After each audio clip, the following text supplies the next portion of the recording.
এবারে হাদিসটা তাহলে শোনো। আল্লাহ নবী জানিয়ে দিলেন, এ আমার সাহাবারা, আখিরি জামানাতে আমার উম্মতিরা প্রচুর মার খাবে। কি খাবে? নবী বলেছেন না বলেন? এ যুবকেরা, সাহাবা হুজুরা জিজ্ঞাসা করলেন, ইয়া রাসূলুল্লাহ, হাবিবাল্লাহ, এই মার খাবে কারণটা কি হবে? আমার ভাইরা কি কম হবে? অর্থাৎ মুসলমানের সংখ্যা কি কম হবে? আল্লাহ নবী বললেন, না, সংখ্যা কম হবে না, তারপরও মার খাবে। নবী আরেকটু বলেছে, যেমন ক্ষুধার্ত পশুগুলো খাদ্যের থালির ওপরে ঝাঁপিয়ে পড়ে, এইভাবে আমার উম্মতের ওপরে ঝাঁপিয়ে পড়বে, তাদেরকে নুচে নুচে ছিঁড়ে ফিরে খাবে। আজ আমরা চোখে দেখতে পাচ্ছি, মবলিং চিমের নামে তাবরেজকে মেরে ফেললো, জুনায়েদকে মেরে ফেললো, আসফাকুল্লাহকে মেরে ফেললো, এমন করে হাফিজকে মেরে ফেললো, চারিদিকে এমন করে মেরে ফেললো। আসানসোলে হাফিজ ইমাম সাহেবের ছেলেকে মেরে ফেললো, চারিদিকে পিটিয়ে পিটিয়ে পিটিয়ে হিংস্র পশুগুলো ভিড় করে উম্মতে মুহাম্মাদিকে ছিঁড়ে ফিরে মেরে ফেলতে লেগেছে। নবী পাকের কথা মিলে যেতে লেগেছে। অথচ সংখ্যা আমরা কিন্তু কম নয়। যেদিকেই তাকাবেন আমাদেরকে দেখা যায়, যে কাজে দেখবেন আমাদেরকে দেখা যায়, যে কোনো কাজে আমরা ছাড়া হয়নি, সে ভালো হোক আর মন্দ হোক, সব জায়গাতে আমাদের নাম প্রথমে আসছে। এ নওজোয়ান তরুণেরা, তাই রাসূলুল্লাহর হাদিস অনুযায়ী আজ আমরা সংখ্যা তো কম নয়, এরপরও মার খেতে আমরা শুরু করে দিয়েছি। এর কারণটা কি? আল্লাহ নবী সাহাবাদেরকে বলেছিলেন, মন দিয়ে শোনে, নবী আমার জানিয়ে দিলে, এর কারণ হলো তাদের হৃদয় থেকে আল্লাহর ভয় বেরিয়ে যাবে। দুনিয়ার ভয়, মৃত্যুর ভয়, তাগুত জালিম শাসকের ভয় তাদের হৃদয়ে ঢুকে যাবে। এই আল্লাহর ভয় বেরিয়ে যাবার দরুন তাগুত জালিম শাসকের ভয় ঢুকে যাবে। অর্থাৎ যাদের হৃদয়ে আল্লাহর ভয় থাকে, তাদের হৃদয়ে ফেরাউনের ভয় ঢুকতে পারে না, নমরুদ সাদ্দাদের ভয় ঢুকতে পারে না, আজকের ফেরাউন বিজেপির ভয় ঢুকতে পারে না। কিন্তু যাদের হৃদয় থেকে আল্লাহর ভয় বেরিয়ে যাবে, তাদের হৃদয়ে এই ভয়গুলো বাসা বাঁধবে। আল্লাহর ভয় বেরিয়ে যাওয়ার জন্য আমার আল্লাহ দুনিয়ার জালিমদের অন্তরে এই মুসলমানদের ভয়কে উঠিয়ে দেবে। গত 50-100 বছর আগে যারা আমাদের দূরের গোড়ায় এসে দাঁড়িয়ে থাকতো, আমাদের কাছে পারমিশন নিয়ে ঘরে ঢুকতো, তারা আজকে দিন রাত মিডিয়াতে, দিন রাত রাস্তাঘাটে আমাদেরকে কুকুর বিড়ালের মতো মারছের কারণ একটাই, আমাদের হৃদয় থেকে আল্লাহর ভয় বেরিয়ে গেছে। তাই জালিমদের অন্তর থেকে আল্লাহ আমাদের ভয় বার করে দিয়েছে। তাই আজ আমরা বিউজ্জতি লাঞ্ছিত হচ্ছি। এই জায়গা থেকে উদ্ধার হবার একটাই রাস্তা, আল্লাহ ছাড়া দ্বিতীয় কাউকে ভয় করব না। আরো জোরে বলুন সুবহান। মনে থাকবে, অদা করুন, মনে থাকবে, কথা বলুন, মনে থাকবে। যদি আপনাকে বন্ধুকে সামনে দাঁড় করিয়ে বলে, এই স্লোগানটাতে, আপনি ওই জায়গায় ওকে ভয় করবেন? জোরে বলুন। গুলিটা লেগে গেলে মরে যাবে, এই জায়গাতেও বলছেন ভয় করব না? হ্যাঁ, এটাই হলো ঈমান। আপনাদের এলাকাতেই দাদা হুজুর রহমাতুল্লাহ আলাইহি গোবরডাঙ্গার সেজবাবু রকেয়া জানেন তো নাকি? হ্যাঁ জানেন তো নাকি? শুনেছেন তো? একদম সামনে থেকে দাঁড়াম দাঁড়াম করে 3টে গুলি করে দিল, জানেন না? দাদা হুজুর মরে গেছিল। কে বাঁচিয়েছে দাদা হুজুরকে? সেই আল্লাহ নেই এখন? শক্তি কমে গেছে? নাউযুবিল্লাহ মিন জালিক। তাহলে এত ভয় করছেন কেন? এত ঘাবড়ে গেছেন কেন? এ জাতি ঘাবড়ে যাওয়ার জন্য আজকে বনো খেকশিয়াল গুলো সমাজে উঠে দামাদামি করছে। এ জাতিকে জাগতে হবে, সালাউদ্দিন আইবির মতো হতে হবে। তাহলে আমার বনো খেকশিয়াল গুলো যে যার গর্তে লুকাবার রাস্তা পাবে না, ঠিক না বেটে? জাগো যুবক, তোমাদের অপেক্ষায় হাজার হাজার বোন কাঁদছে, তোমাদের অপেক্ষায় হাজার হাজার মা কাঁদছে। কোথায় সেই মোহাম্মদ বিন কাসেম? কোথায় সেই সালাউদ্দিন আইবি?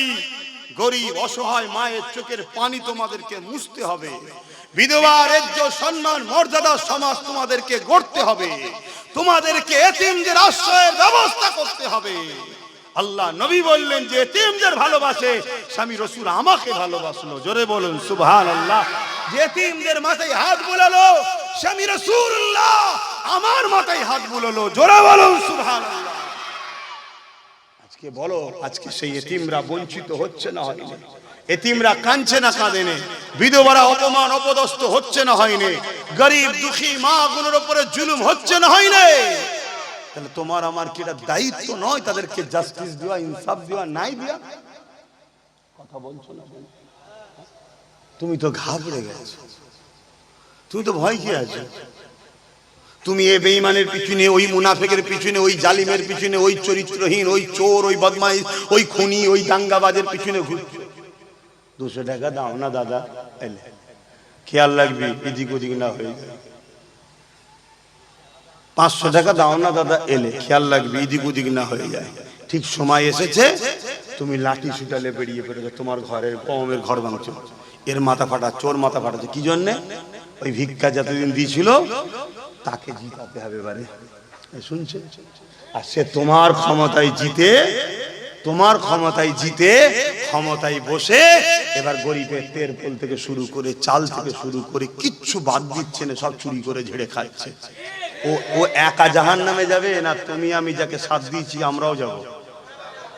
কথা কিছু মাথায় ঢুকছে?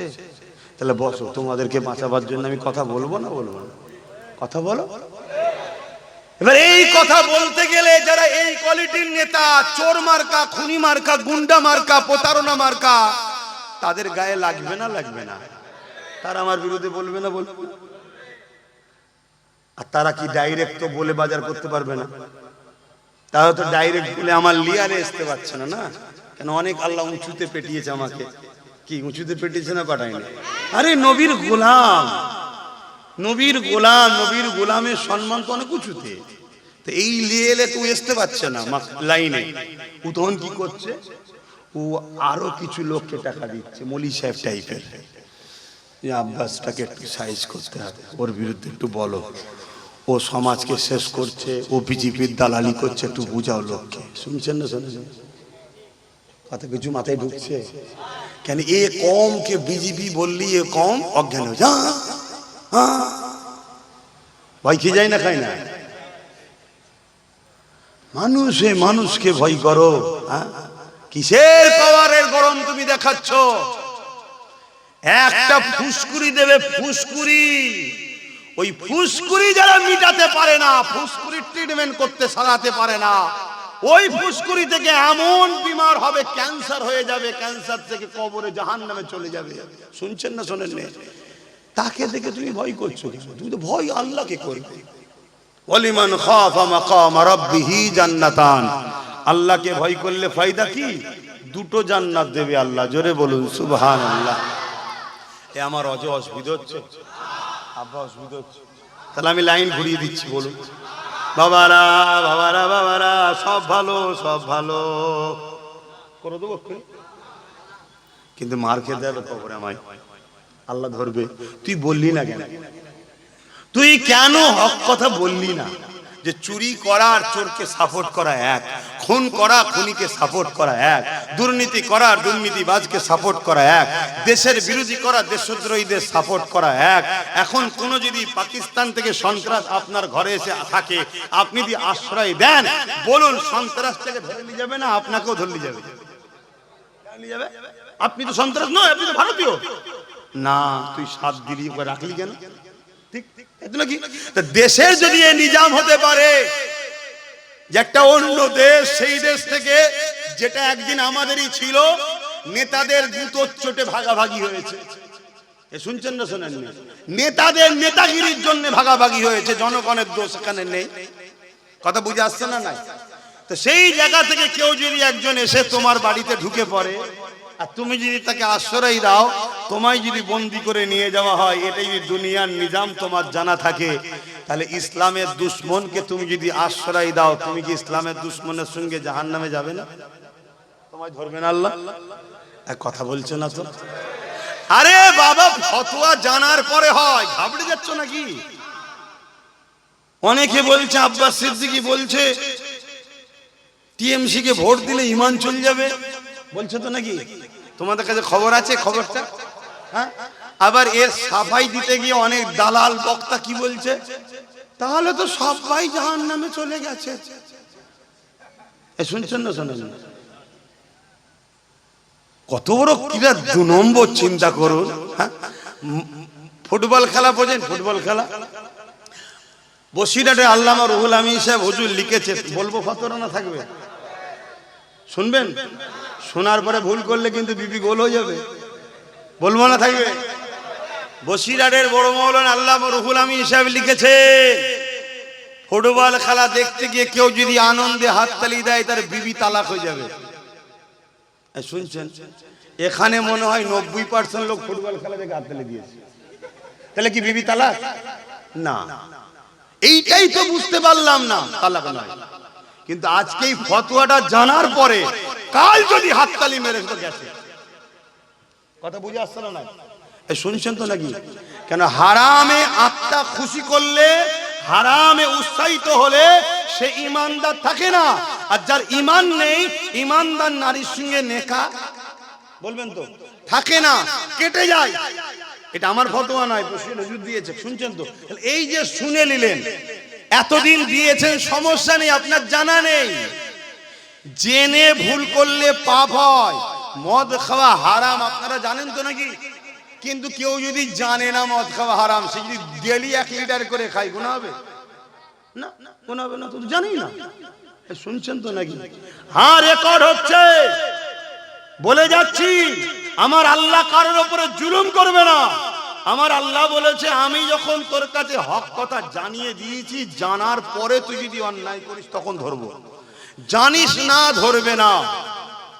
এই পৃথিবীতে এমনও লোক আছে জঙ্গলে জঙ্গলে বসবাস করে, তাদের কাছে সভ্যতা বলে কিছু নেই। বর্তমান সমাজের এই আলো তাদের কাছে যায় না। তারা কিয়ামতের দিন তাদেরকে আল্লাহ ধরবে নাকি? নামাজ পড়েছিলিস, রোজা রেখেছিলিস, হজ করেছিলিস, হিসাব প্রশ্ন তাদেরকে করবে না, আমায় করবে। নামাজ পড়েছিস, রোজা রেখেছিস, কেন আমি জানে গেছি। আপনাকে করবে, হজ করেছিলিস, তাদেরকে তাহলে কি প্রশ্ন করবে? তাদেরকে একটাই প্রশ্ন করবে, কি?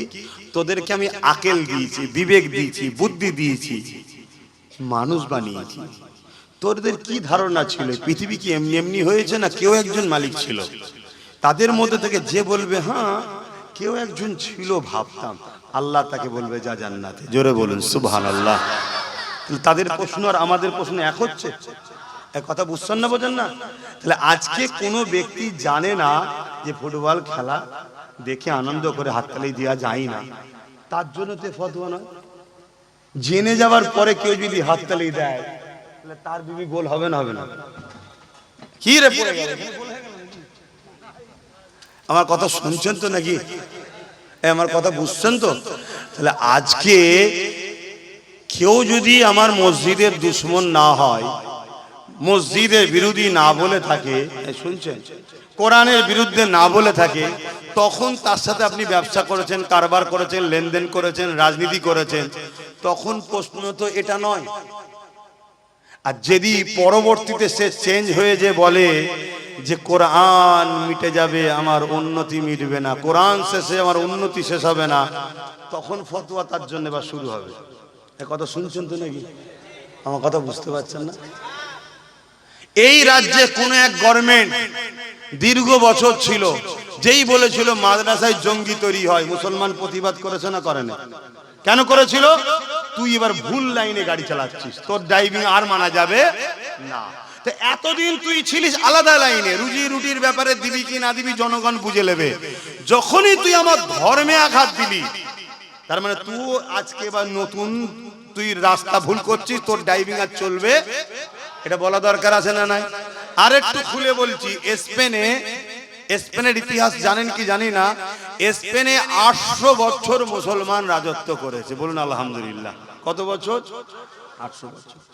সেই স্পেনে যদি আজকে আপনি যান, যত বড় বড় সিনেমা হল, অফিস, আদালত দেখতে পাবেন, ওগুলো অ্যাকচুয়ালি হয় মসজিদ নাই মাদ্রাসা। এখন সেগুলো কি হয়ে গেছে? সিনেমা হল হয়ে গেছে, থিয়েটার হল হয়ে গেছে। কথা বুঝে আসছে না? অফিস আদালত হয়ে গেছে। কেন? সেখানে ইসলামকে তারা, মুসলমানকে তারা শেষ করে দিয়েছে। কি করে শেষ করলো ভাই? কি করে শেষ করলো? একটু বলবো না থাকবে? একটু জানা দরকার আছে। কিন্তু প্রথমে এই কথাটা বলে নি, তাহলে আজকে যে মসজিদ অফিস দেখছেন স্পেনে, ওটা এক সময় মসজিদ ছিল। আজকে যে থিয়েটার হল দেখছেন, ওটা এক সময় মাদ্রাসা ছিল। এখন আপনি গিয়ে আরে এটা মাদ্রাসা রে, দান করবেন নাকি? আমার কথা বুঝতে পারছেন না? এখন দান করবেন? কেন করবেন না? কেন? মাদ্রাসা ছিল এক সময়, এখন তার মাদ্রাসা নেই। কথা মাথায় ঢুকছে না? ঢোকে না?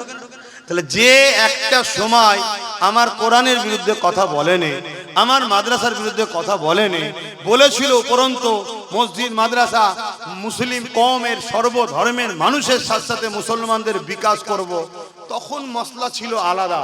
যখন কেউ বলে দেবে কোরআন দ্বীনের বিরুদ্ধে, তখন কি মসলা এক হবে না আলাদা হবে? কথা বুঝতে পারছেন তো নাকি? আপনার গ্রামে মসজিদ আছে না? নাই। এখন যদি ওটাকে দখল করে নিয়ে বড় শপিং মল করে দেয় আদানি আম্বানিকে দিয়ে, আপনি গিয়ে বলবেন নাকি চাঁদা দাও? কেন? মসজিদ তো না, যখন ছিল তখন ছিল, এখন তো ঠান নেই। কথা বুঝে আসছে না? নাই। এই উদ্দেশ্যে যখন আব্বাস সিদ্দিকী কথা বলে, সেটাকে কিন্তু আজকে অন্যভাবে ব্যাখ্যা করা হচ্ছে। কেন? আমাকে যদি মুসলিম সমাজের কাছে খারাপ না করা যায়, তাহলে এদের কাছে দুটো রাস্তা আছে, হয় এদেরকে পরাজিত হতে হবে, আর না হয় ক্ষমা চেয়ে আমার দাবি মেনে চেয়ারের একটা পায়া আমাদেরকে দিতে হবে। বলো, এই কাজ কি করা ভুল করছি? আজকে যদি একটা আমাদের পায়া থাকতো, তাহলে আজকে আমরা বলতাম দিল্লি গিয়ে আন্দোলন করে কথা বলা যাবে না। যদি আমাদের হাতে একটা পায়া থাকতো, তাহলে এই সরকারকে সুপ্রিম কোর্টে মামলা করাতাম ওয়াকফ বাঁচাবার জন্য। আমাদের হাতে যদি একটা পায়া থাকতো, তাহলে আজকে এসআইআর যেমন অন্য রাজ্যে কেস করে বিধানসভায় বিল পাস করে রুখে দেওয়া হয়েছে, এখানেও রুখে দেওয়া হতো। আমাদের হাতে যদি একটা পায়া থাকতো, তাহলে মাদ্রাসার মিড ডে মিলের বাচ্চাদেরকে খাবার দেবো না, কুকুরের বাচ্চাকে খাবার দেবো, এ কথা বলতে পারতো না। বোঝো জাতি, বোঝো। আমি কারো পক্ষে কারো বিরুদ্ধে ব্যক্তিগত হয়ে বলছি না। তুমি যদি বাঁচতে চাও, তোমার জন্য একটাই রাস্তা আছে, তোমাকে ভাগীদারিতে আসতে হবে। যদি ভাগীদারি তুমি পাও, তবে জাতি তুমি মাথা তুলে বাঁচবে, না হয় কেউ তোমার নয় বাপ, এটা মনে রেখে দিও। তো যাক, আমি স্পেনের একটু কথা বলি বলে অন্যদিকে যাচ্ছি। স্পেনে 800 বছর মুসলমান রাজত্ব করছিল, খুব সুখে শান্তিতে, সভ্যতা, ইনসাফ, ইনসানিয়াতে পুরো স্পেন ফলে ফুলে সুন্দরভাবে সেজে আছে। এই জায়গায় নজর পড়ে গেল খ্রিস্টান তৎকালীন সময় শাসক যারা ছিল তাদের। তারা স্পেনকে দখল করার জন্য চেষ্টা করছে, কোনোভাবে পাচ্ছে না। লাস্টে কি করলো? কিছু লুবি মুসলমানকে তারা টোপ দিল। সেই টোপ তারা খেয়ে ইসলাম ছেড়ে দিয়ে খ্রিস্টান হয়ে গেল। অনেক অমুসলিম মুসলমান হয় না? হয় না? আর সমাজে একটা দুটো মুসলমানও অন্যদিকে চলে যায় না? যায় না? লুবিরা বেশি হয়, বিশেষ করে লোভ যাদের আছে। আমরা রিসেন্ট দেখছি কিছু মহিলা রিসেন্ট দেখছি না, চলে যাচ্ছে। আবার একজন সুপ্রিম কোর্টে কেস করেছিল কোরআনের বিরুদ্ধে, কি রেজানা রেজবি কি নাম, দেখেছেন তো নাকি? এসব লুবি। তো যাক, এই কেস তখন ওই সকল মুসলিমদের ঘরে খ্রিস্টান হয়ে গেল। কিন্তু তারা বলল, তোমরা ডাইরেক্ট আমাদের ধর্মে এসেছো, এটা প্রচার করো না। তোমরা ইসলামের লেবাসে ইসলামে আছো, এটাই থাক। শুনছেন তো নাকি? তোমাদেরকে আমরা বাইরে থেকে অস্ত্র দেব, অর্থ দেব, সমস্ত রকম সহযোগিতা করব, তোমরা ক্ষমতা দখলের লড়াইয়ে পার্টিসিপেট করে তারা আস্তে আস্তে আস্তে আস্তে ক্ষমতায় এলো। একটা দিন যেই সময় এলো, সেই জায়গা যখন সময় এলো, সেই সকল মুসলিম ভেকধারী নামধারী মুনাফেক গুণ রাতারাতি সব চুপচাপ করে লাভ মেরে খ্রিস্টানে ঢুকে গেল। মুসলিম সমাজ নিজেদের প্রতিনিধিত্ব করার আর কাউকে পেল না। কথা বুঝে আসছে? কিভাবে মেরেছে? এলান করে দিল যারা মসজিদের মধ্যে ঢুকে যাবে তাদেরকে নিরাপত্তা দেওয়া হবে, আর যারা জাহাজে উঠে যাবে তারা বিদেশে চলে যেতে পারবে। জাহাজে ফুটো করে দিল আর মসজিদের মধ্যে ঢুকিয়ে আগুন ধরিয়ে দিল।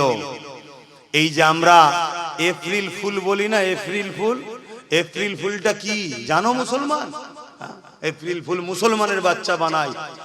ওই এপ্রিল ফুল অর্থাৎ মুসলমানদেরকে বোকা বানিয়ে পয়লা এপ্রিল স্পেনকে তারা কবজায় নিয়ে লক্ষ লক্ষ মুসলমানকে মসজিদের মধ্যে পুড়িয়ে মেরেছিল, আর লাখো লাখো মহিলা বাচ্চাকে জাহাজের মধ্যে তুলে দিয়ে জাহাজ ছিদ্র করে ডুবিয়ে মেরেছিল এই পয়লা এপ্রিল। এর জন্য এপ্রিল ফুল বলে।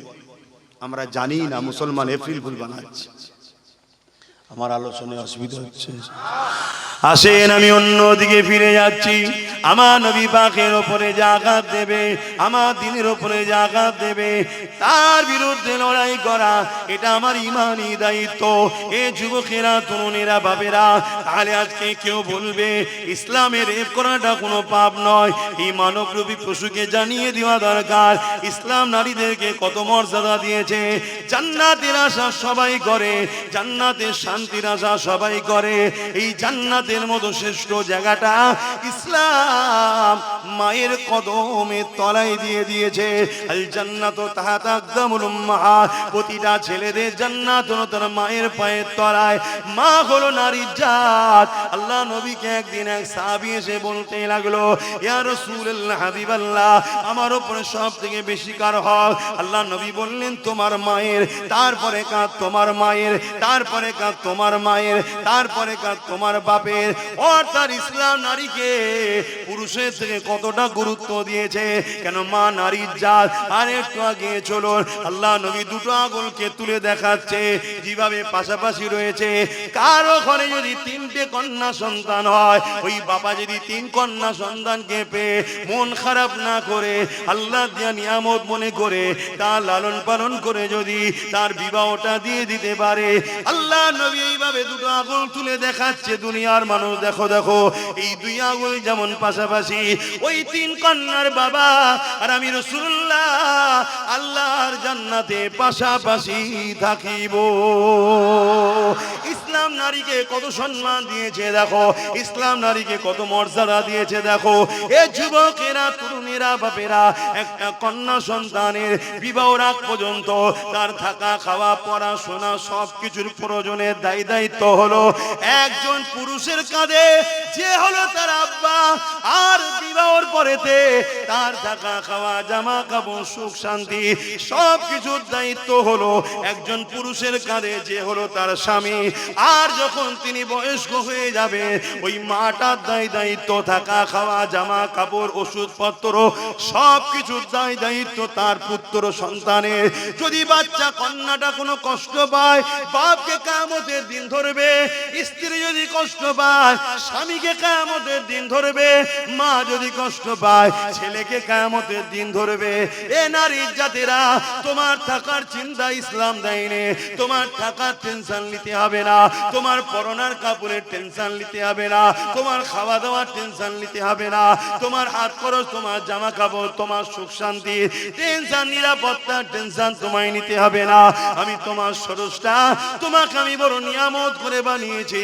একটা হলো রাস্তার পাথর, আর একটা পাথর হলো হিরে পাথর। রাস্তার পাথর গুলো পুরুষকে বানিয়েছি, আর হিরে নারী তোমাকে আমি বানিয়েছি। হিরে থাকে ঘরের মধ্যে, লকারের মধ্যে লাল কাপড় জড়িয়ে। তাই নারী, আমি তোমার নিরাপত্তা দিয়ে, তোমার হিজাব দিয়ে, বোরখা দিয়ে আমি তোমার স্রষ্টা তোমাকে বুঝিয়ে দিয়েছি। তুই এত দামি, তুই রাস্তার পাথর নয়, তুই হলি হিরের টুকরো হিরে।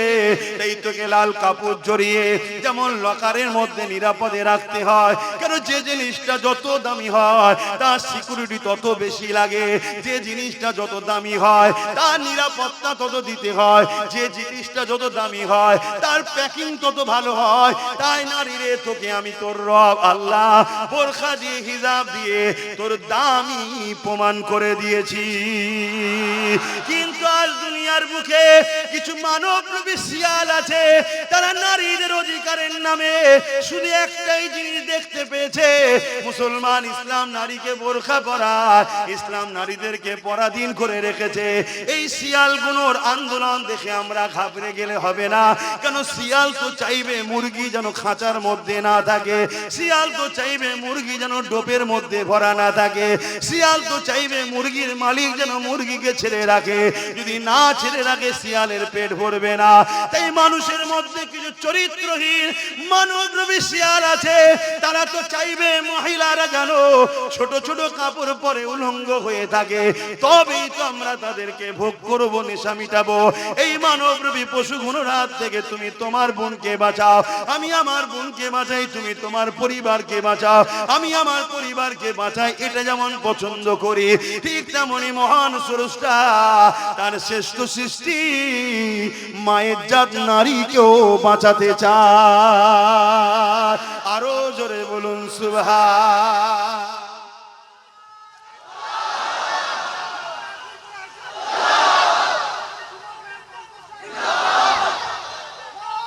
আল্লাহু আকবার। তাহলে বলো, ইসলাম নারীদের ছোট করেছে?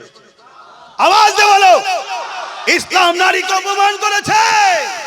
কিন্তু আমি চ্যালেঞ্জ করছি এই সকল মানবরূপী পশুকে, আসো, ইসলাম নারীকে যে সম্মান, যে মর্যাদা, যে ভ্রাতৃত্ব, যে ভালোবাসা দিয়েছে, তোমরা যারা ইসলামের বিরোধী করো, তোমার খদ্দের তোমার দোকানে কি আছে ইসলাম সম্বন্ধে নিয়ে আসো, নারী সম্বন্ধে নিয়ে আসো। শুনছেন না? তাহলে ইসলামের মোকাবেলায় এরা যখন পারছে না, তখন এদের হাতে রাজ পাওয়ার আছে, দাঁড়িয়ে বলে দিল ইসলামে নাকি রেপ করা পাপ নাই। কেন? ও বেঈমান, ও জালিম, ও মানবরূপী পশু জানে যে আমি যাই বলি বাংলায় দিদি আমায় ধরবে না, আমি তো দিদিরই লোক। এই কথা বুঝছেন না? বলি আপনাদের কষ্ট হচ্ছে নাকি? এখানে কেউ আছে নাকি আল্লাহ থেকে মমতা আগে আছে? তো ও তো জানে যে দিদির পুলিশ আমায় ধরবে না, কারণ আমি তো দিদির লোক। আমি যখন আজানের বিরুদ্ধে কেস করেছিলাম, তখন আমি দিদির দলে গেছিলাম, মোল্লার আমাকে ভোটও দিয়েছে। দিয়েছে না দেয়নি? ও আগে আজানের কেস করেছিল, জানেন, আজানের বিরুদ্ধে। এক কথা বলছেন, তখন মমতার দলে ছিল, তখন মুসলমান ওকে ভোট দিয়েছে না যাই? যে মুসলমান তার আজানের বিরুদ্ধে কেস করাকে ভোট দেয়, সেই কোয়ালিটির লোকগুলো ইসলামের বিরুদ্ধে কথা বলবে না? বলবে না? তাহলে দোষটা ওদের দিবার আগে আমাদেরও আছে না? নাই? শুধরে যাও, নাই আল্লাহর পক্ষ থেকে মার আসবে, আল্লাহর পক্ষ থেকে মার আসবে। যেমন একটা অলরেডি ভয়ঙ্কর মার শুরু হয়ে গেছে, তোমরা জানো কি জানি না, কি বলো তো? ও তো ছোটখাটো ব্যাপার, ওর থেকেও ভয়ঙ্কর। এসআইআর, আমার কথা বিশ্বাস করবে কি জানি না, পশ্চিমবাংলার মুসলমানদের এসআইআর ভয় পাওয়ার কোনো ব্যাপার নেই। কেন? কেউ বাংলাদেশ থেকে আসে না। গেঁজা খেয়ে কথা বললে তো হবে না। যদি কয় বলে বাংলাদেশ থেকে মুসলমান এসে গেঁজা হয় বিক্রি করে না, নেজা গেঁজা খায়, দুটোর মধ্যে একটা। এ কথা বুঝছেন না? বোঝেন না? আর সর্বপ্রথম এই কথাটা কে বলেছিল আবার জানেন তো? খোঁজ নিয়ে দেখেন, খোঁজ নিয়ে দেখেন। একটা প্রবাদ বাক্য আছে, বাঁশ কেন ঝাড়ে, আর তারপরটা বললাম না, তারপরটা বললাম না। আমরা নিজেদের ক্ষতি নিজেরা করছি। কেন একে তাকে দোষ দিচ্ছেন?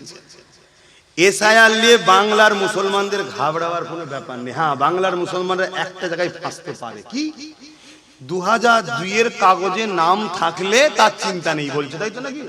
2002 কাগজটা কার হাতে? তারা যদি ওখানে বসে বসে বাদ দেয়, তাহলে বিপদে পড়ে যাবে। এক কথা মাথায় ঢুকছে না? ঢোকে না? যদি ওখান থেকে বাদ না দেয়, তাহলে 100-র মধ্যে 99টা নিশ্চিন্তায় থাকেন, তাহলে একটা ফাঁসবে। ওই একটা আবার কে জানেন? ওই নদীর ধারে ঘর ভেঙে গেছে, বেচারি ঘর সমেত রাত্রে চলে গেছে, তা সে কি পাবে এখন? তার কি আছে? ওই যে বন্যা হয়, ওই এলাকায় যে আগে ফেসে যাবে। কথা কিছু বুঝতে পারছেন? বাকি মুসলমান ফাঁসার ব্যাপার নেই। কেন? মুসলমান জুম্মায় যদি নাও যায়, ঈদে বকরা ঈদে যদি নাও যায়, ভোট দেবেন, এটা হতে পারে? সব লাইন ক্লিয়ার করে রেখে দিয়েছে, সব ঠিক আছে, একদিকে তো বেঁচে গেল আজকে না। কিন্তু একটাই ডাউটের বিষয়, এই বিষয়টা একটু ভাবার বিষয়। কি 2002 যদি নাম থাকে তাহলে টেনশন নেই। যখন এ কথা বলেছিল আমরা তো সব সময় ধীরে চলি, আমার আব্বা দেখবে, আমার আম্মা দেখবে, আমার দাদা দেখবে, আমার আরে নিজে দেখো। তখনই যদি সবাই নেট থেকে তুলে নিতে কাগজটা তাহলে নিশ্চিন্তাই থাকতে। কেন এখন শুনছি নাকি আর সার্চ করলে দেখাচ্ছে না, এই জায়গাতেই আমার ডাউট হচ্ছে। কিন্তু আমার নাম নেই দেখেছি, কথা বুঝছেন তো নাকি? আমি কিন্তু কোনো টেনশনে নেই, কথা বুঝে আসছে না নাই? কেন আমি জানি যদি ধরা আমি পড়ি, আমার পড়ার আগে আমি চ্যালেঞ্জের সাথে বলছি আমার দেশের প্রধানমন্ত্রীও ধরা পড়বে। ওই দেশের নয়, ও দেশের নয়, ও তো আর্য জাতি, এখানকার কোথায় শুনছেন তো নাকি? আমি যদি ধরা পড়ি এই বাংলাতে, আজকে যিনি ইফতার খেয়ে খেয়ে এত বড় হলেন পূর্ব মেদিনীপুরেরটা, ও আগে ধরা পড়বে। ওই জন্য আমি নিশ্চিন্তাই করছি। শুনছেন তো নাকি? তা আপনারা টেনশন আছেন নাকি? এই টেনশন দেখিয়ে দেখিয়ে তো একজন তাড়া করছে আর একজন ঘরের দরজা খুলছে, চলে চলে চলে চলে চলে, আমি আছি কোলে তুলে নিয়ে ঘরের দোর বন্ধ করে না খেয়েই তো আমাদের মারছে। এটা পলিসি, কথা মাথায় ঢুকছে তো নাকি? অতএব ঘাবড়াবার কিচ্ছু নেই। কিন্তু নিজেকে নাকে তেল দিয়ে ঘুমালে হবে, নিজেকে ভাবতে হবে। সেই ভাবনা কি? নিজেদের যা কাগজপত্র আছে সেগুলো একটু দেখুন, ঘাটাঘাটি করুন। তবে হিটলারের একটা কথা বলবো, হিটলার বলেছে, দেখাচ্ছে সমাজে সব কি, মানুষকে এত জ্বালাও, এত পেরেশানে রাখো, মানুষ যেন মনে করে আমি বেঁচে আছি, এটাই যথেষ্ট। যেদিন থেকে দেশের মাথায় মোদি বসেছে, পুরো দেশবাসীকে এত জ্বালাচ্ছে, জ্বালাচ্ছে না জ্বালাইনি? কথা বলেন, জ্বালাচ্ছে না জ্বালাইনি? কখনো নোটবন্দি, কখনো টাকা চেঞ্জ, কি বলে লিঙ্ক করো, কি এ লাইনে ও লাইনে, এ লাইনে ও লাইনে, এ কাগজ ও কাগজ, পেরেশান করে রেখেছে। কেন করছে জানেন? আমরা এই দিকে পেরেশান আছি আর ও ওইদিকে দেশকে বিক্রি করছে। তবে এইটুকু আপনাদেরকে বলে যেতে পারি, এতে কিন্তু খুশি হয়ে বলছি না, দুঃখের সাথেই বলছে, যারা স্বপ্ন দেখেছিল, যাদেরকে স্বপ্ন দেখানো হয়েছিল এই বাড়িটা তোর, ওই জমিটা তোর, কি স্বপ্ন দেখেছেন না দেখেন? একটু হ্যাঁ কি না বলবেন? আমাদের কিছু ভাই আছে যারা এরকম স্বপ্ন দেখে ফেলেছিল যে মোল্লাদের সব সেরিয়ে দেওয়া হবে, এই জমিটা আমি লোবো, ওই ঘরটা আমি লোবো, ওই বাড়িটা আমি লোবো। তারা কিন্তু সব থেকে বেশি ফাঁসবে। কথা কিছু মাথায় ঢুকছে? এটা কিন্তু আমি আনন্দ হয়ে বলছি না, কিন্তু তারা বোকা হয়েছে না হয়নি? এখনো টাইম আছে, তাদের উচিত হবে তারা 27, 28 আর আমরা 30, 35, দু ভাইকে এক্ষুনি এক জায়গায় হয়ে যাওয়া। কথা ভুল বলছি? এক জায়গায় হয়ে যেতে হবে এক্ষুনি। হয়ে গেলে সব ব্যাটা ঠান্ডা হয়ে যাবে। কিন্তু যদি ঠান্ডা না হও, যদি এক জায়গায় না হও, মনে রেখে দিও ভাইরা, একটু খোঁজ খবর লাও আসামে কি হয়েছে, একটু খোঁজ খবর লাও বিহারে কি হয়েছে। কথা কিছু মাথায় ঢুকছে তো নাকি? বিরাট বড় ফাঁসা কিন্তু ফেঁসে যাবে। কিন্তু আমি আপনাদেরকে বলবো, নিজেদের পায়ে দাঁড়াবার চেষ্টা করুন। পরের ওপরে ভরসা করে ছিলেন না? অনেকে বলেছিল যে নাম টাম ঠিক করে লে, অনেক আগে থেকে বলছে না? আমি অনেক জায়গায় বলি যে নাম টাম এদিক ওদিক থাকে ঠিকঠাক করে লে, বলেছেন না বলেনি? কিন্তু ভাবছিল না অসুবিধে নেই, আমাদের দিদি তো আছে, দেখে নেবে। কি ভেবেছিল না? ভাবেনি?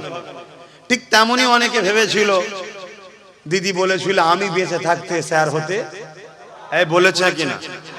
কষ্ট লিখছেন আপনারা? তাহলে আওয়াজ দিয়ে বলেছে হ্যাঁ কিনা? এই কথাটাও বলেছিল না? বলেন যে বিজেপি কে রুখতে আমায় সাপোর্ট করো, বলেছে হ্যাঁ কিনা? তাহলে আজকে যখন এসআইআর হচ্ছে, দিদি কি বেঁচে আছে না মরে গেছে? তাহলে কোথায় তিনি? কোথায়?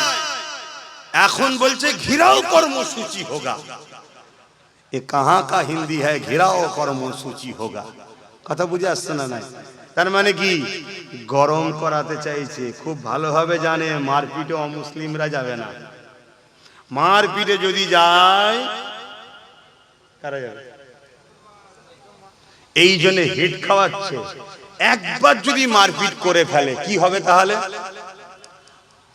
মাথায় ঢুকিয়ে নেন, মারপিট যদি করে ফেলেছ সঙ্গে সঙ্গে ওই সুযোগেই রাষ্ট্রপতি শাসন হয়ে যাবে। আর রাষ্ট্রপতি শাসন যখনই হবে তখন কেজরিওয়ালের মতো দিল্লি যেমন তুলে দিয়েছে ইনিও তুলে দিয়ে বলবে আমি কি করব, রাষ্ট্রপতি শাসন হয়ে সব ওরা লেলিয়েছে, আমি কি করব।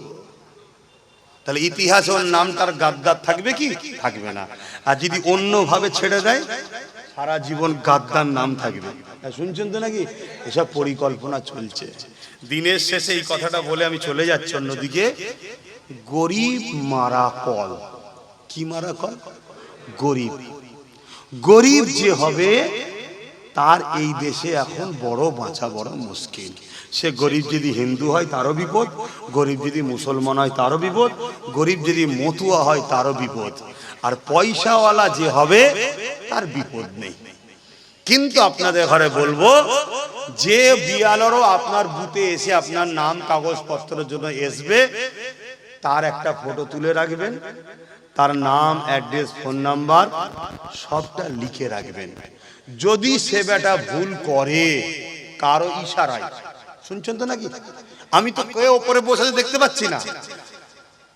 যদি সে ভুল করে আমরা তার বিরুদ্ধে আইনত মামলা নিয়ে তাকে কোর্টে তুলে আপনার অধিকার আপনাকে ফিরিয়ে দেওয়া হবে। এইটুকু কথা আব্বাসের দিকে দিয়ে যাচ্ছে। বিশ্বাস আছে? বিশ্বাস আছে আমার উপরে হাত তুলে দেখান। বিশ্বাস আছে? হাত লম্বা করে তুলে রাখেন। কিন্তু আপনাকে ওই কাজটা করতে হবে। হাত নামান, তার সাথে ঝগড়া নয়, তার নাম, তার অ্যাড্রেস, তার একটা ফটো, সে এসেছিল, সে কেন বৈধ নাগরিকের নাম বাদ দেবে? তাকে ধরা দরকার আছে না? নাই। কেউ মরে গেছে, নাম বাদ গেছে, আমরা একমত, তাই তো নাকি গো? এটা কি ভুল করে বললাম নাকি? না, এটা ভাই আপনাদের সাথে আমি একমত হতে পারবো না। যে মরে গেছে সে আর ভোট দেবে কেন? ওর বাদ যাওয়া দরকার। কে এই গ্রামের মেয়ে বিবাহ হয়ে অন্য জায়গায় চলে গেছে, তার স্বামীর সাথে সেখানে নাম আছে, এখানে সেই বোনটার নাম বাদ পাওয়া দরকার আছে না? নাই না। এই ভোট তো ভূতে আলু খাওয়া টাইপের অন্যজন দিয়ে দিচ্ছে, দরকার আছে না? নাই। তো এইগুলো হোক, এটা দেশের এসআইআর এর আগে হয়েছে, অসুবিধা নেই। কিন্তু দেশায়ের নামে যদি কেন্দ্র সরকার মনে করে মুসলিম সমাজের নামকে বাদ দেওয়া হবে, মনে রেখে দিও এদের স্বাধীনতার পিছনে সবার অবদান আছে, মুসলমানদের অবদান সবার থেকে বেশি আছে, আলহামদুলিল্লাহ। এটা বলে গেলাম। অতএব তোমাদের ওই চালাকি ছেড়ে দেওয়া হবে না। আর এটাও মনে রাখবেন আমার অমুসলিম ভাইরা, এসআইআরে নাগরিকত্ব, কি বলে সিএ তে নাগরিকত্ব পাবে, ফর্ম লিখছেন তো, নিজে থেকে মাতাকে দিচ্ছেন, নিজে থেকে মাতাকে ভরে দিচ্ছেন ফাঁসির ফাঁদে যে আমি এসেছি। শুনছেন তো নাকি? খুব সাবধান হন, খুব বুঝে বুঝে যাক। ওদিকে আর যাচ্ছি না। এই সামান্য কিছু কথা বললাম, আপনাদের কারো কষ্ট হলো? আপনারা মনে করছেন রাজনীতি করছে কেন আব্বাস সিদ্দিক, এটা মনে করছেন? দেখুন, এটা যা কিছু বলেছি ইসলাম ইজাজত দিয়েছে। মানুষ বিপদে পড়লে তাকে বাঁচাবার রাস্তা দেখাবার নাম ইসলাম। কথা মাথায় ঢুকছে না? ঢোকে না? তাহলে আমি দুটো কথা বলেছি, এক ঘাবড়াবেন না, দ্বিতীয় যে আসবে তার তথ্যটা নিয়ে রাখবেন। মনে থাকবে? মনে থাকবে? এইটুকু মনে রাখবেন, আল্লাহ দয়ায় নবী পাকের খাতিরে মানুষের দোয়াতে আমার ভাই একটাই যথেষ্ট, একটাই যথেষ্ট, আলহামদুলিল্লাহ। কথা মনে থাকবে তো নাকি? আমি হুজুর হতে পারি, আমি জলসা মাহফিল করতে পারি, আলহামদুলিল্লাহ, কিন্তু মনে রাখবেন আল্লাহর দয়াতে আমার একটা ভাই আল্লাহ দিয়েছে, সে একাই যথেষ্ট। এটা মাথায় রাখবেন। তাই আপনারা চিন্তা করবেন না, চিন্তা করবেন না, কারো চক্রান্তে পড়ে আইনকে হাতে তুলবেন না। এক, দ্বিতীয় ঘুমোবেন না বা নাকে তেল দিয়ে, তাহলেও কিন্তু দুটোই ভুল হবে। আসেন বাবের আলোচনা দিয়ে ফিরে যায়। তাহলে নারীদেরকে ইসলাম কত মর্যাদা দিয়েছে।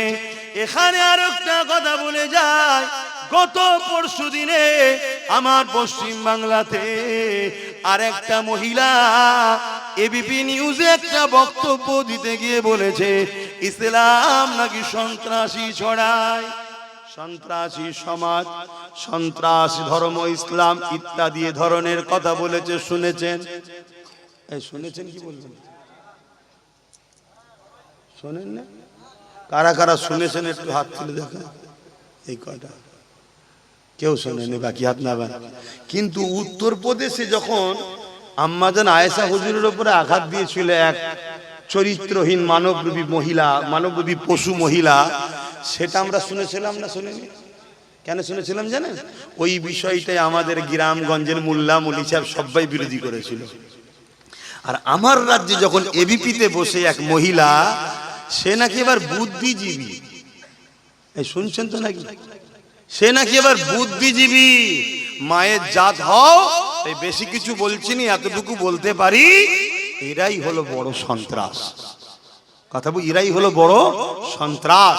কেন এদের সন্ত্রাসীর মুহূর্তের জবাব সর্বসময় ইসলাম দেয়, তাই এদের ইসলামের উপরে রাগ।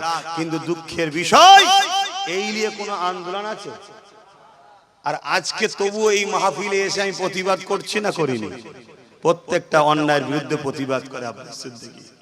এজন্য আপনাদের অনেকের রাগ হয় না? এই সত্যি করে বলেন না, রাগ হয় তো নাকি? হিরে তো রাগ হয়? তাহলে কত বড় কথা বলছে, ইসলাম নাকি সন্ত্রাস। তাহলে আমরা সবাই সন্ত্রাস দল মানি, স্বতন্ত্র ধর্ম মানি? পশ্চিম বাংলায় এবিপি নিউজে বসে বলছে। তাহলে কোথায় যাচ্ছি আমরা? আর এরা এত বড় বড় কথা বলার সাহস পায় কি করে? এরা জানে মুসলমানরা আমাদের কিচ্ছু করতে পারবে না।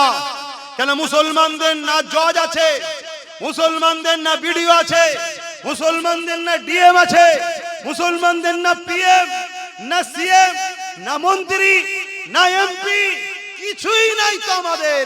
তাই এরা এত বড় বড় সাহস পায়।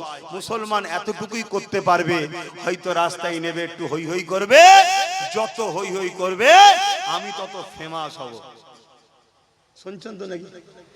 এই সমাজে কিছু মানবরূপী পশু আছে, সে পুরুষ হোক আর মহিলা হোক, আমি তাদেরকে দায়িত্বহীন ভাষায় বলে দিই, তোমরাই হলে বড় সন্ত্রাস, তোমরাই হলে আতঙ্কবাদী, তোমরাই হলে সমাজের জন্য ক্যান্সারের থেকেও ভয়ঙ্কর।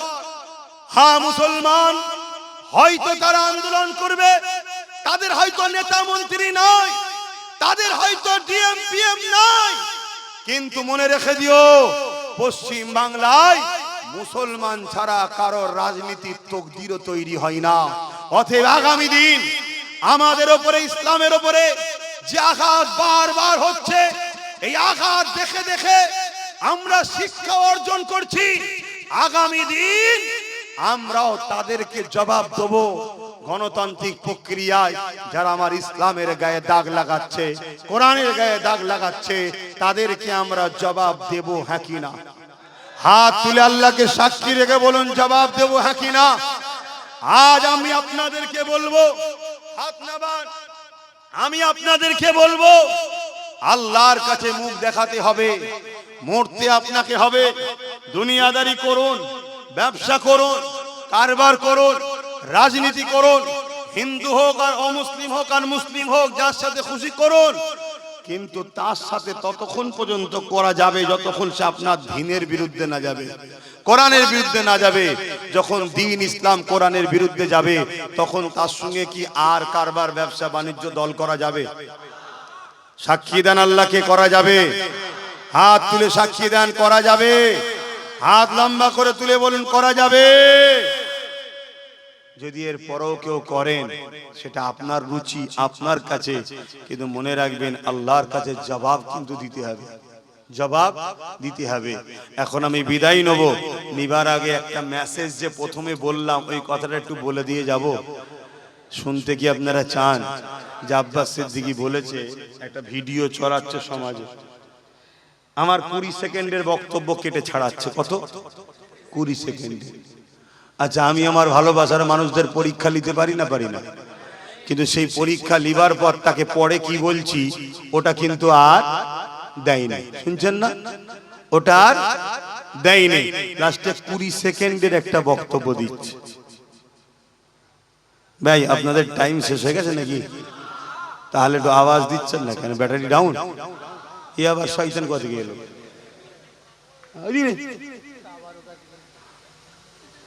ও তাবারুক রয়েছে ভাই, তাহলে এতগুলো লোককে তাবারুক দিতে দেরি হবে, তার কথা বলে লাভ নেই।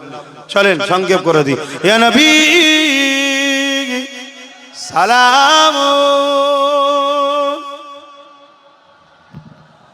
ইয়া রাসূল, ইয়া হাবিব। ও কত পুকারে!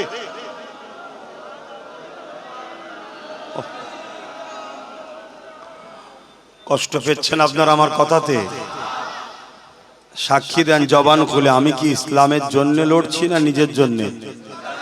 জোরে বলেন। তাহলে ইসলামের যারা বিরোধী করবে তাদের বিরুদ্ধে তো কথা বলতেই লাগে নাকি?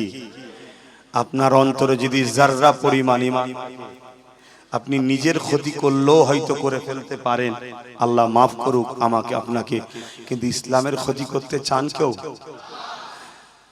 কি গো ভাই, ইসলামের ক্ষতি করতে চান? এতগুলো মানুষের জবানের কথা এরকম না। ইসলামের ক্ষতি করতে চান? ইসলামের ক্ষতি করতে চান? তাহলে আমি জানতে চাইছি, খুব ভালো করে শুনবেন। একটা কথা আমি বলেছিলাম যে কেন্দ্র সরকার ক্ষমতার জোরে সংখ্যাগরিষ্ঠতা দেখিয়ে সংবিধান বিরোধী 2025 ওয়াকাফ কালা কানুন তৈরি করেছে। যে কানুন দ্বারা এরা মসজিদকে মিটাতে চাইছে, শুনছেন? যে কানুন দ্বারা এরা মাদ্রাসাকে মিটাতে চাইছে, যে কানুন দ্বারা এরা কবরের স্থান মিটিয়ে দিতে চাইছে। মুসলিমদের ধর্মীয় বিশ্বাস, আমাদের কেউ মারা গেলে আমরা কবরস্থ করি। এরা চাইছে কবর দিলে হবে না, মানুষকে পোড়াতে হবে।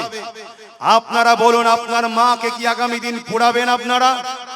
আপনাদের বাপকে আগামী দিন পোড়াতে চাইছেন আপনারা?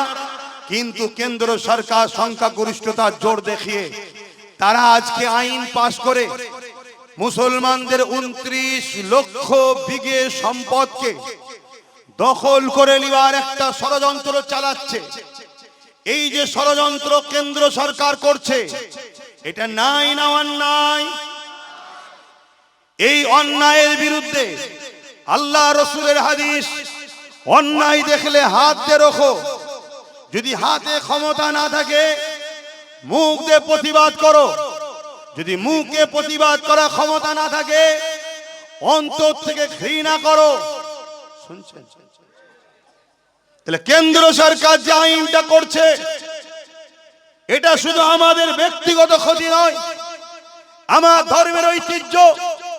1400 বছরের কেরলের মসজিদ, 1300 বছরের গুজরাটের মসজিদ, 700 বছরের মালদার আদিনার মসজিদ, এইভাবে ভারতবর্ষ জুড়ে হাজার হাজার বছর যে মুসলমান আছে, এই মুসলমানদের ঐতিহ্যকে মিটিয়ে দেওয়ার জন্য, মুসলমানদের পেহচান মসজিদ, মাদ্রাসা, কবরস্থান, ঈদগাহ, খানকাকে মিটিয়ে দেওয়ার জন্য কেন্দ্র সরকার সংখ্যাগরিষ্ঠতার জোর দেখিয়ে যে ওয়াকাফ কালা কানুন তৈরি করেছে। একদিকে ইসলাম বিরোধী আইন, অপরদিকে সংবিধান বিরোধী আইন।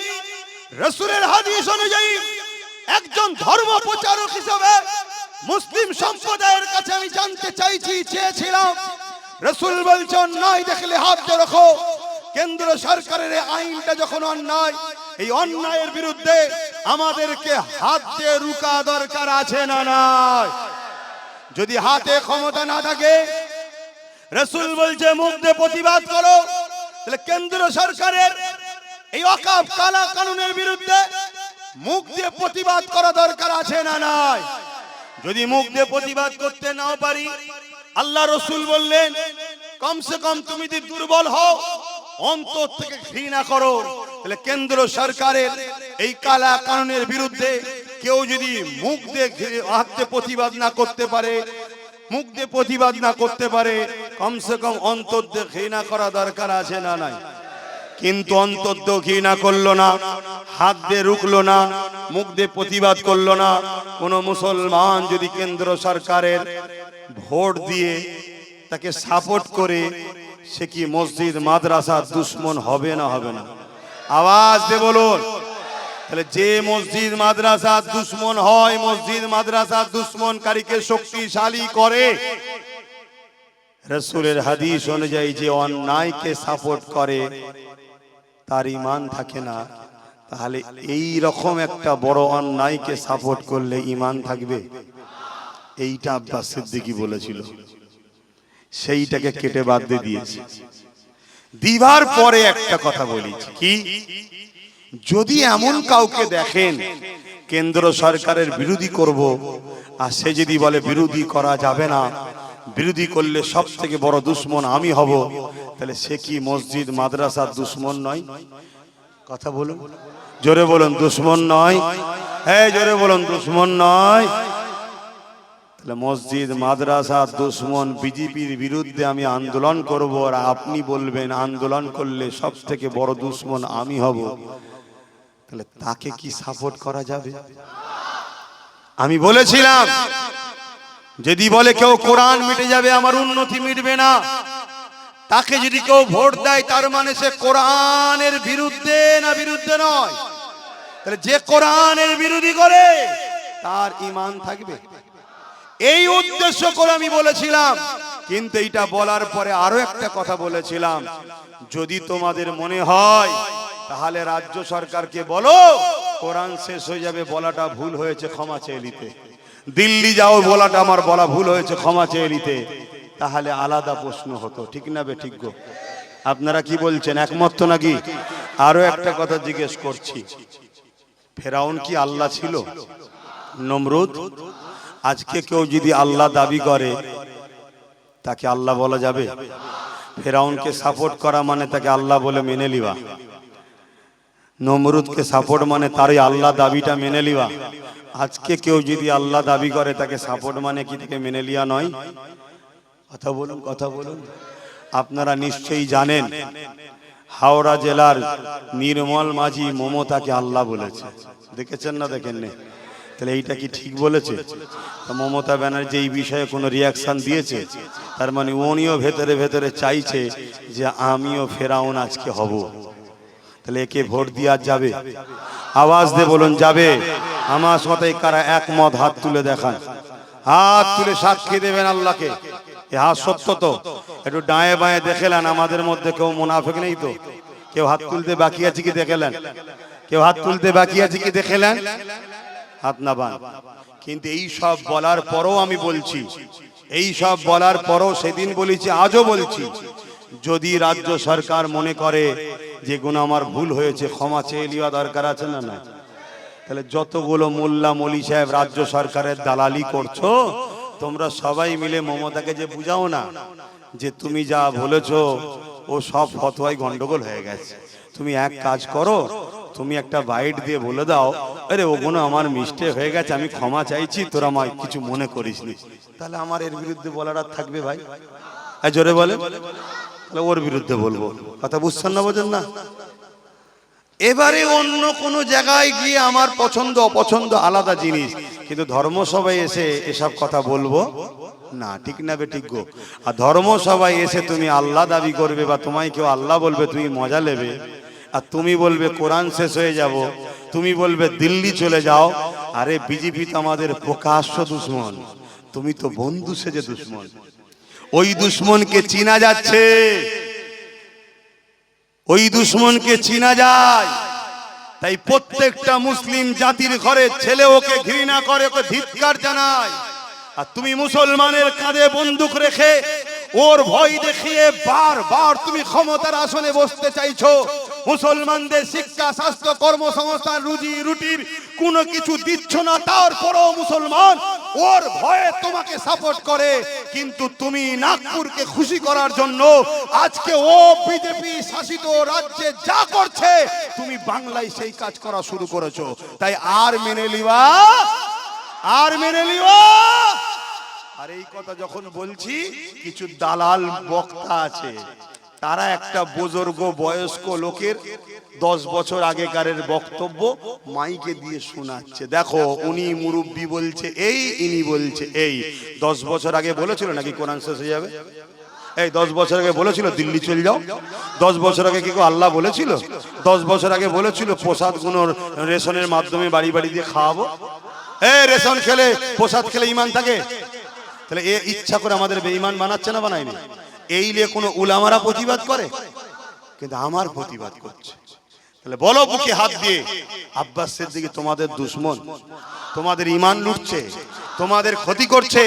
যদি ক্ষতি করে আল্লাহর জাত পাকের কসম করে বলছে আমার থেকে সরে যাও। আর যদি বলো যে না, তাহলে আব্বাস সিদ্দিকী যে লড়াইয়ে লড়ছে, তোমাদের উচিত জান মাল দিয়ে আমার পাশে দাঁড়িয়ে আমার কাঁধে কাঁধ মিলিয়ে এই লড়াইকে আরো শক্তিশালী করতে হবে। ঠিক না বেঠিক? তাহলে আগামী দিন আমি আপনাদেরকে 21শে অগ্রহায়ণ নলেজ সিটিতে ডাকছি, যাবেন তো নাকি? ঘাটের পয়সা খরচ করে যাবেন তো নাকি? কারা খুশি মনে যেতে ইচ্ছুক হাত তুলবেন, আমি জোর করছি না। যাবেন তো নাকি?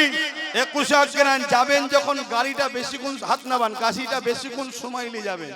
সকাল 10টা থেকে একটু টাইম গাড়ি বেশি করে ভাড়া নেবেন, কেন আলোচনা করতে করতে হয়তো একটু সন্ধ্যাও হয়ে যায়। আপনারা তাড়াহুড়ো করলে হবে না, প্রোগ্রাম শেষ করে একসাথে আসতে হবে, তাই তো নাকি? যাবেন। এর পাশাপাশি আরো একটা কথা বলছি, যদি আমাদের ইনসাফের জন্য, ইসলামের জন্য, ওয়াকাফের জন্য, গরিব এসব মানুষের এসআইয়ের নাম যাতে বাদ না যায়, এই সমস্ত বিষয় নিয়ে যদি একটা ব্রিকেটও করা হয়, খবর পেলে সেখানেও যাওয়া যাবে? কি গো, যাওয়া যাবে তো নাকি? হাত তুলে বলছেন তো নাকি? না পিছন থেকে টানবে কেউ? টানলেই তো মুনাফিক চিনা যাবে, টানলেই মুনাফিক চিনা যাবে। তো যাক, আব্বাস সিদ্দিকী তাহলে যা কিছু বললো আল্লাহ ও রসুলের জন্য বললো তো নাকি? এটা মনে রাখবেন। আসুন আমি আবার বলছি, উলামাদের মধ্যে দুটো জমাত আছে। আমার রসুল বলেছেন, একটা আল্লাহ ও রসুলের পক্ষে, আর একটা এলেম অর্জন করেছে, দুনিয়ার তাগদি শক্তিদের অর্থ নিয়ে তাদের দালালি করছে। আলহামদুলিল্লাহ, প্রচুর মানুষ চিনতে ভুল করেছিল, সাথ দিয়েছিল, তারা পরিবর্তন হচ্ছে। আল্লাহ তাদেরকে কামিয়াবি দিক, বলুন আল্লাহুম্মা আমিন। কিন্তু অনেক মানুষ এত কিছু ঘরার পরও এখনো তারা দালালি করছে। জানতে হবে, হতভাগা আকবর মুনাফিক উলামাদের দিয়েই কিন্তু দ্বীনে ইলাহি লিখেছিল, জানেন তো নাকি? এই বিষয় জানা আছে? হতভাগা আকবর এই দেশের মোগলে আজম ছিল, একটা কোরআনের বিরুদ্ধে কিতাব লিখেছিল, দ্বীনে ইলাহি। কারা লিখেছিল? আলেমরা লিখেছিল। তাহলে আলেম দুই ধরনের আছে না? না, এটা বুঝতে হবে বাপ। আসেন, মসজিদ মাদ্রাসা দিয়ে চলে যায়, কবরস্থান ঈদগাহ চলে যায়, আমাদের অস্তিত্ব থাকবে না। তাহলে অনেক বড় লড়াই এটা, অনেক বড় লড়াই এটা। আর একটা ছোট্ট বিষয় শুধু বলবো, এখানে ডিটেলস বলবো না, ওটা দুনিয়াদারি লড়াই, অন্য জায়গায় বলবো। সেটা হলো, আপনাদেরকে বলছি, আমাদের জন্য আরো মারাত্মক একটা ক্ষতি হচ্ছে। সেটা হলো নতুন ওবিসি সংরক্ষণ। কি ওবিসি বোঝেন? ওবিসি কি? তাহলে জানি না। যত মুসলিম ছেলেরা যা একটু একটু ডাক্তার দেখছেন, জজ দেখছেন, আইএস আইপিএস পুলিশ দেখছেন, এই ওবিসির মাধ্যম দিয়ে পেয়েছিল, ওবিসি কোটার মাধ্যম দিয়ে। এই ওবিসিকে রাজ্য সরকার এমন ভাবে ধ্বংস করেছে, এটা যদি এক্ষুনি রুকা না যায়, আগামী 100 বছরে মুসলিম সমাজ আর কেউ ভালো স্কুলে চান্স পাবে না, ভালো চাকরিও পাবে না। কথা কিছু মাথায় ঢুকছে? এটা শুধুমাত্র নাগপুরকে খুশি করার জন্য করেছে। এগুলো তো আপনারা জানেন না। 21 জন কম বেশি ক্যাবিনেটের মন্ত্রী আছে, তারা সই করেছে। তার মধ্যে অনেক মুসলমান নামধারী মন্ত্রী আছে। তারা যদি সই না করে, তাদের পদ থাকবে না, মন্ত্রী থাকবে না। সই করতে মোল্লা যাই, যাকে যাক, আমার তো ছেলে বড় লোক, আমার ছেলে তো, মেয়ে তো বড় লোক, আমার কি যায় আছে, গরিব মরবে তো কি হয়েছে? এই সব মেন্টালিটি এদের। এরা মুসলিম সুরাতে মুনাফিক। অতএব জাগো কম, জাতি জাগো।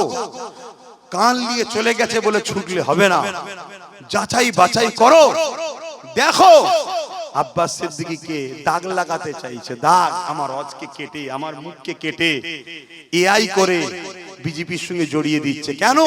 এ জাতিকে যদি প্রমাণ করা যায় আব্বাস বিজেপির সাথে, এ জাতিকে যতই বোঝায়, এ জাতি আর আব্বাসের কথা জোরে বলেন শুনবে না। এই জন্য উঠে পড়ে লেগেছে, হ্যাঁ আমি বিজেপির দালাল, তাই তো নাকি? হ্যাঁ এই দালাল তো নাকি? এ রাজ্যে এসআইআর মিলেমিশে যারা করছে তারা দালাল নয়, যারা 1998 হাত ধরে তৈরি হচ্ছে তারা দালাল নয়, আমি দালাল। কথা বুঝে আসছে? আর এগুলো বলছে কারা? অমুসলিমরা। একদল মুনাফিক মুসলমান প্রতিটা গ্রামে 2-5টা করে আছে, তারা বলছে। আসেন আল্লাহ তাদেরকে হিদায়াত দিক, হিদায়াত যদি কপালে না থাকে আল্লাহ এই জাতির কল্যাণের স্বার্থে রাস্তার কাঁটাগুলো পরিষ্কার করে দিক। বলুন আমিন। ইয়া নবী সালাম, ইয়া রাসূল, ইয়া হাবিব সালাম, সালাওয়াতুল্লাহ। কঠিন হাসরের দিনে কি আছে মোদের কপালে, গুনাহগার উম্মাত আপনার লইবেন সঙ্গে মাহশরে। ইয়া নবী সালাম, ইয়া রাসূল, ইয়া হাবিব সালাম। বাপজান অনেক টাইম হয়ে গেছে, খেয়াল করিনি। আপনারা আমার সাথে আছেন তো? ঠিক বলছেন? সুখের দিনে দুঃখের দিনেও থাকবেন তো? দুঃখের পরেই সুখ হয়, সুখের পরেই দুঃখ হয়, দুঃখের পরে সুখ হয়, অন্ধকারের পরেই আলো আসে। কথা বুঝে আসছে? হারের পরেই বিজয় আসে। সব জিনিসের সময় আছে, সময় উত্তম আল্লাহ জানে। কে কে দিল থেকে বলুন সন্তান ও ভাইয়ের মতো আমায় মনে করেন, একটু হাত তুলে সাক্ষী দেন। হাত লম্বা করে তুলে সাক্ষী দিচ্ছেন, এ হাত সত্য তো? আয় আল্লাহ, আপনার নবীর গোলামকে এরা সাথ দেবে দিয়েছে, সন্তান ভাইয়ের মতো মেনেছে। আপনার কাছে দোয়া চাই, এদের দুনিয়া আখিরাতের কল্যাণ আপনি দান করবেন আল্লাহ। আল্লাহ এদের দুনিয়া আখিরাতের কামিয়াবি দেবেন। বলুন আল্লাহুম্মা আমিন। আচ্ছা, আপনি আমার সাথে আছেন, হাত তো তুললেন, আমারও জানা দরকার আছে না নাই? কেন কাল সবাইকে নিয়ে তো আর ভাবা সম্ভব নয়। কি কালকে তো ভাবতে হবে নাকি? কাতার ভাগ হচ্ছে যখন ভাবতে হবে তো নাকি? এর জন্য আপনি আছেন, আমার একটা পরিচয় কিছু দরকার। তো আমি একটাই কথা বলবো, আমি নলেজ সিটি করছি, জানেন হোক, এটা আপনার চান তো? ওই নলেজ সিটিতেই প্রোগ্রাম হয়, 2 বছর হয়নি, এই বছর করবো ইনশাল্লাহ। ক তারিখে জানো? সবাই বলেন না, 21 অগ্রহায়ণ। ওই দিন যাবেন তো? ওই দিন যখন যাবেন আপনারা নলেজ সিটির বাৎসরিক দাতা হবেন। ভোটার কার্ড জেরক্স বা আধার কার্ডের জেরক্স নিয়ে যাবেন, তার ভোটার কার্ডে আধার কার্ডে আপনার ফোন নাম্বারটা লিখে দেবেন, দিয়ে আপনি বাৎসরিক একটা নলেজ সিটির দাতা হবেন। আপনি আমার বাপ, ছেলে নলেজ সিটি করছে, সাথ দেবেন না? আপনি আমার ভাই, ভাই নলেজ সিটি করছে, সাথ দেবেন না? কি করবেন? বাৎসরিক 1000 টাকা নলেজ সিটিতে দান করবেন। হাজারো জায়গা দান করেন, আমার সাথে দান করতে অসুবিধা আছে? তাহলে কি হবে? আমি আপনার ওই ভোটার কার্ড বা আধার কার্ডটা দেখে একটা বই ফিলআপ তৈরি করব, করে আপনার বাড়িতে আমার লোক মারফত পৌঁছে দেবো। ওটা হলো আপনার পরিমাণ যে আপনি আমার সাথে আছেন। কথা কিছু বুঝে আসছে না? নাই। আগামী দিন আপনার বাচ্চাদের পড়াবেন কোথায়? অলরেডি আমার স্কুল চালু হয়েছে, আমার স্কুল চলছে, এবছরে ভর্তি হচ্ছে। 9 নভেম্বর মনে হচ্ছে, 9 নভেম্বর অ্যাডমিশন টেস্টের দিন। আপনারাও যদি বাচ্চাদেরকে ভর্তি করতে চান, ওই দিন ডাইরেক্টলি চলে যাবেন, ফর্ম নেবেন, ফিল আপ করবেন, টেস্ট পরীক্ষায় বসিয়ে দেবেন। 4 থেকে 8 এক এক বছর এক একটা ক্লাস বাড়ছে। আমি চাই আমাদের বাচ্চারা ডাক্তার হোক, উকিল হোক, জজ হোক, ডিএম হোক, বিডি হোক, আইএস আইপিএস অফিসার হোক। একদিকে যেমন শিক্ষা দিচ্ছি, আর একদিকে ওপর জায়গায় যদি কাটি মেরে বন্ধ না করে দেয়, তার জন্য আবার নওশাদকে ওই দিকে পাঠিয়ে দিচ্ছি, তুই ওই দিকটা খেয়াল রাখবি বন্ধ করছে কিনা। দুটোই দরকার না। এখান থেকে 90% পড়াশোনা করে যাবার পরও নামের আগে মোহাম্মদ থাকার জন্য নাকশিটকে বার করে দিচ্ছে না, দেয় না।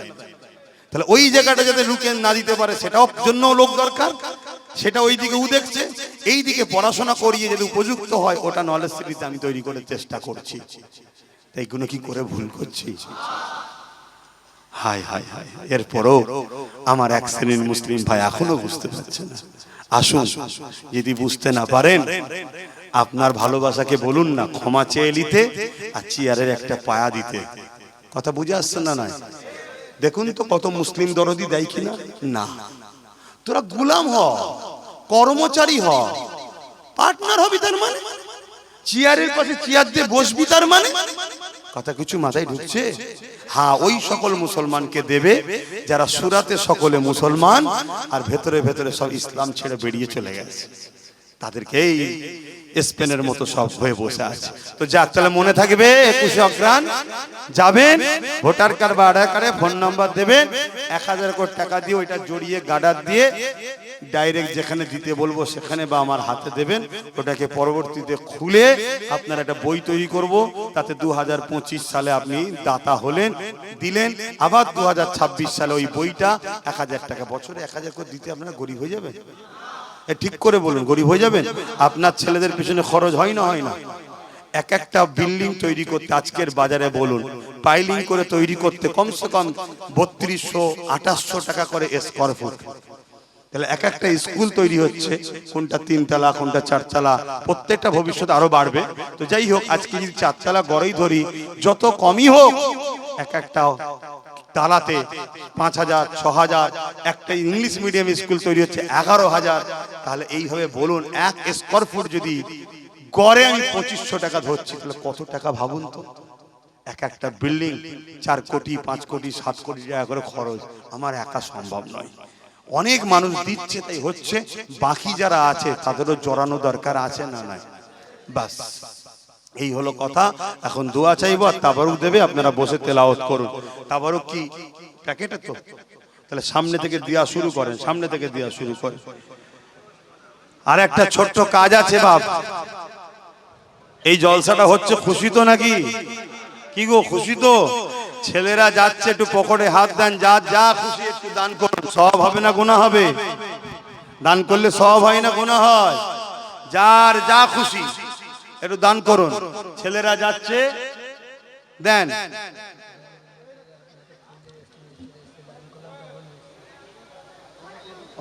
কেন এখন আনতে গেলে দোয়া হবে তো? আসেন ছেলেদের, আসেন বাবা, চলে আসেন, চলে আসেন, আবার আসেন। আচ্ছা, খুব ভালো লাগছে। আচ্ছা, মালিক আপনাকে ভালো রাখুক, সুস্থ রাখুক, সমস্ত বিপদ থেকে মালিক হেফাজত করুক। কই ধরো, কমিটির সহযোগিতায় আপনার পাশে আসতে পেরেছি। আচ্ছা, ঠিক আছে, ভালো থাকেন, ভালো থাকেন। অবশ্যই না, অবশ্যই আমরা তো সবাই মানুষ, ঠিক না? আমরা সবাই বাপ আদম মা হাওয়ার সন্তান। আমার এই দাদা বলছে আমাকে ভালোবাসে, এরকম হাজারো মানুষ ভালোবাসে, আমিও ভালোবাসি।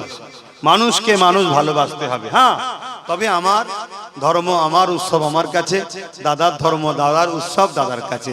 বাকি সব জায়গায় আমরা মানুষ, রুজি রুটি, কারবার, ব্যবসা বাণিজ্য, লেনদেন, সহযোগিতায় সব একসাথেই থাকতে হবে। কথা বুঝে আসছে? তা যাই হোক, বসুন না, চলে যাবেন। আচ্ছা, ভালো থাকেন, ভালো থাকেন। তো যাই হোক, ওই ছেলেরা গেছে, আর লোক কই? এই তারপর সামনে থেকে দিয়া শুরু করো। তুমি ঘড়ি দেখেছো? ওহ আল্লাহ, তাবারুক দিবার লোক কই? সামনে থেকে দিয়া শুরু করো, তোমরা সরে যাও। ওহ, ওটা তো অন্য জিনিস দিচ্ছে, তাবারুক নয়। এই তুমি টুপিলে পয়সা তুললে কেন? হ্যাঁ, জামা উল্টে দাও না। টুপি আমার নবীর সুন্নাত, আর তুমি যে জামা পরেছো ওটা নবীর জামা নয়। পড়া হারাম বলছি না, কিন্তু সুন্নাত নাই। মাশাআল্লাহ মাশাআল্লাহ।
যারা আসছেন জলসা কমিটির কথা মতো চলবে।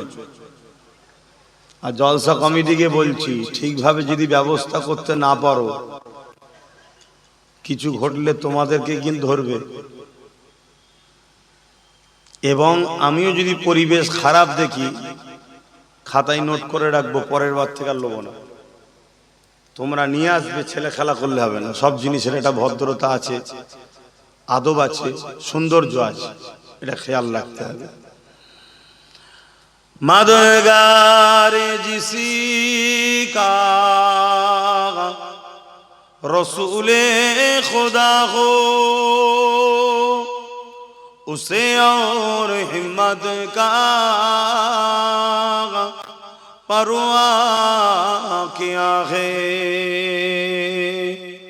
मदद को चले आएंगे कमली वाला, डूबते डूबते ही संभल जाएगा। अल्लाहुम्मा सल्ली अला।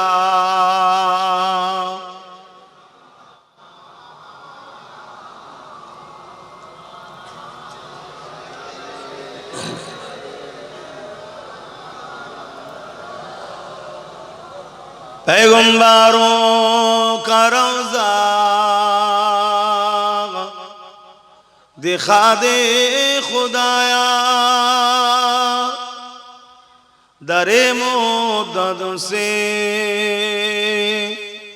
मिला दे खुदाया।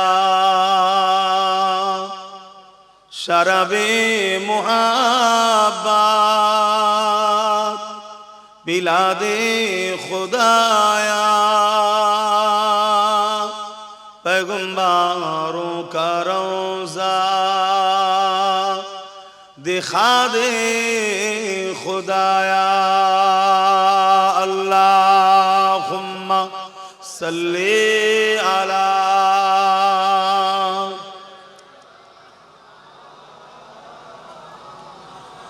वला आले सैयदना